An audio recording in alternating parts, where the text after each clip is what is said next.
ចំពោះអ៊ីគាត់មានបញ្ហា stroke រយៈពេល2ឆ្នាំហើយបញ្ហារបស់គាត់គឺមាន ischemic stroke ដែលធ្វើឲ្យមានបញ្ហាធ្ងន់នៅជំហានខាងស្ដាំឥឡូវគាត់បានមកព្យាបាលនៅមន្ទីរពេទ្យយើងនឹងរយៈពេល8ថ្ងៃមកអ៊ីណាចាហើយគោលដៅរបស់យើងបន្ទាប់នេះយើងវាតម្លៃឃើញថាបញ្ហារបស់គាត់នៅខ្សោយកន្លងដៃហើយនៅខ្សោយកន្លងជើងក្នុងនោះក៏គាត់មានបញ្ហាមានស្ប៉ះហើយនៅមាន hypertone ផងដែរក៏ប៉ុន្តែបញ្ហាទាំងអស់នេះគឺយើងត្រូវកាត់បន្ថយនៅបញ្ហាស្ប៉ះរបស់គាត់ហើយនៅ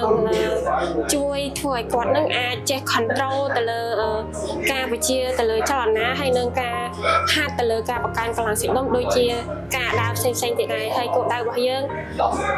មកជួបគ្នាឥឡូវនេះគឺយើងត្រូវការឲ្យគាត់អាចដើរដោយមិនប្រើប្រាស់ឈើច្រត់បានស្វាយចិត្តណាស់ណា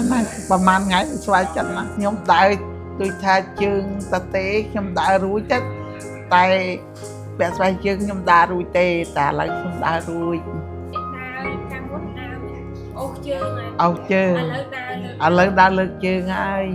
កាលមុនអូសជើងខ្លាចាឥឡូវដើរឲ្យដើរត្រង់ជាងមុន